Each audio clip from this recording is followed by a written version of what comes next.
Yaani Komba, leo nilivyokuwa napita njiani na kuja hapa dukani, kila mtu alivyokuwa ananiangalia najihisi vibaya. Yaani nahisi kama vile ananiangalia mimi. My lord.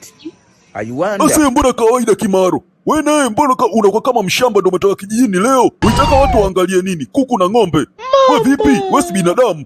Alafu hiyo ni kawaida kabisa kwa mtu mwenye siri. Hata popo ukivuma unahisi kama umekuja kukuchunguza. Afu kwamba unachukulia vitu kama utani, lakini hii sio utani tena. Yaani kuna kitu kinaendelea leo. Twende mbele turudi nyuma kwa serious kabisa. Yaani hata mwenyewe nimehisi kitu pia. Yaani kuna hali fulani imebadilika. Komba, hivi unajua kuna kitu gani ambacho kinanifanya mimi niogope zaidi? Kitu gani? Yaani tuko kwenye hii shughuli tunapambana nayo na tunahangaika nayo na inatutoa kibiongo sasa hivi. Lakini hatujui kwamba yani ni nani yuko upande wetu. Asa we Kimaro, aliyekudanganya nani? Katika hali hii kunakuwa na upande. Hakuna upande, kila mtu anajipigania mwenyewe. Asa Komba, na kama tukishindwa tutakuwa vipungunya, maana tutakatwa vichwa. Na ndio itakuwa mwisho wa habari yetu. Maana tutakuwa tumeishia hapo. Tumefika mwisho wa mchezo. Maana ndio hivyo tena. Maana huu mchezo unahitaji umakini eti. Yaani hii sio kabisa maisha niliyotaka. Yaani haya maisha sasa hivi tunaishi maisha kama ya kubahatisha. Kama tunabeti vile. Ni haya maisha kwa kweli sikuyataka kabisa, yani Komba. Yananiuma bwana. Sasa we Kimaro, hakuna mtu anayechagua matatizo. Matatizo ndiyo yanamchagua mtu. Sasa ukichanganyikiwa, unadhani ndio matatizo yataondoka? Tunatakiwa kuyatatua bwana. My lord.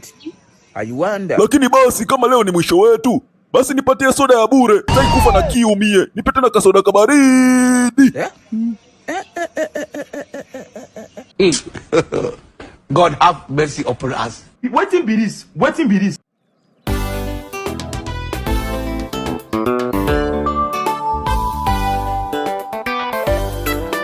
Asha, leo mimi naenda polisi. Leo Chikunde, mbona ghafla? Ndiyo, leo naenda. Sitaki tena kukaa hivi hivi. Nataka niende, siwezi tena kuendelea kuishi na hii siri. Kwa kweli lazima ifike polisi. Lakini Chikunde, mimi nakushauri tu. Hapana, kwa hilo linaweza kuharibu kila kitu. Wewe Asha wewe, na kuacha hivi inaweza kuua watu bwana. Lakini Chikunde, una uhakika sasa huko ukienda hujui utakutana nacho ni nini jamani? Unaweza kukutana na hatari zaidi.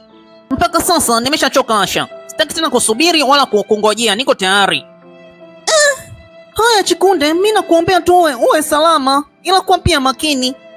Asante rafiki yangu Asha, lakini unadhani kwamba mimi mwenyewe sielewi kwamba hii haitakuwa ngumu? Hii haitakuwa rahisi, najua hilo. My lord. A few moments later. Oya, umeambiwa wapi tukutane? Sehemu ya zamani ile ya mikutano. Kwani ina maana mambo ni makubwa? Ninavyoona, yani ilivyo kabisa ni kwamba bosi hataki makosa leo. Sasa Hasani, na kama Kimaro atajaribu kutoroka? Salumu, hapana bwana, hatapata nafasi.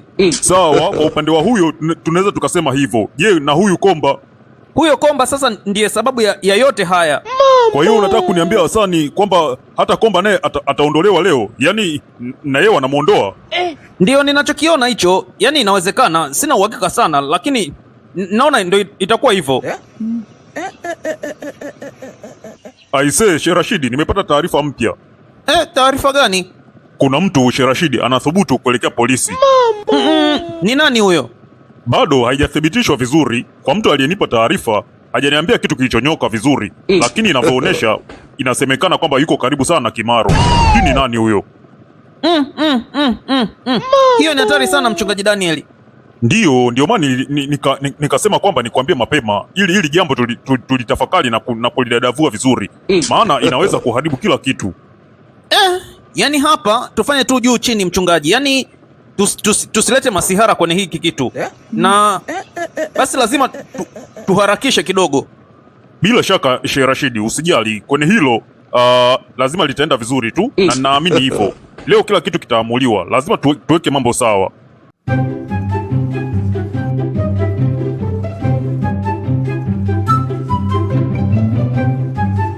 Afande Ndunche, jiandae, siku ya leo itakuwa ni siku bora sana, siku nzuri, kwa sababu nasikia kuna mtu anakuja kutoa taarifa, na nadhani hiyo taarifa itakuwa muhimu sana kutusaidia kazi yetu. Aha, aise, Inspector Mroso, ni nani huyo? Kwa upande wangu mimi naona sijapata taarifa vizuri, sina uhakika sana na hatuna uhakika sana hapa ofisini, lakini bado inaonyesha kwamba huyu mtu ni wa muhimu, lakini anaonekana pia anajua mengi. Ngoja kwanza afike, alafu tutajua hapa hapa. Afadhali aje tusaidie kazi. Kwa kweli kazi imekuwa ngumu sana. Hiyo itakuwa nafasi yetu kubwa sana, yaani hata mimi namngojea. Tukiwa tunaendelea kumngojea ni sawa, ni vizuri kabisa, atatusaidia kutupa nafasi ya kuweza kufahamu mengi na kusogea karibu na kupata kila kitu kwenda kama tulivyokuwa tumekipanga kikawa kimenyooka. Lakini sasa ninavyofikiri pia inaweza ikawa hatari kubwa kwake, maana kusema mambo mengine polisi wakati umenyooka tu hivi hivi, inaweza ikawa na wao pia wanamfuatilia, wakimgundua ameisha. Afande Mroso, kwa hiyo kwa hapo yani wewe una mpango kwamba yani tuchukue tahadhari gani? Maana kweli tunahatarisha maisha yake pia. Jambo la kwanza kabisa, hakikisheni kwamba anafika salama, lakini lingine, huyu anaweza kuwa funguo ya kila kitu. Kwa hiyo tunatakiwa kutunza maisha yake na kuhakikisha usalama wake vizuri kabisa. Bila shaka Inspector Mroso, ile limeisha na nitahakikisha kila kitu kinaenda sawa. My lord. A few moments later. Halo, niko tayari. Karibu na polisi, yani karibia nafika kituo cha mwisho cha daladala hapo nashuka ili nielekee kituo cha polisi. Ndio niko kwenye daladala lakini. Chikunde, kama hujafika mbali zaidi, hebu shuka kwenye daladala, geuka. Yaani usiende polisi, shuka kwenye daladala, geuka. Kwani wewe ni nani? Mbona tena unanikatalia nisiende polisi? Kwani kuna nini? Ukifika polisi Chikunde, ukifika huko hautarudi salama. Yaani hiyo nakwambia kabisa ukweli. Shuka, ondoka. Sitarudi salama? Jamani. Si ni kituo cha polisi. Haki ya Mungu ni mambo gani? Nisirudi salama kwa nini?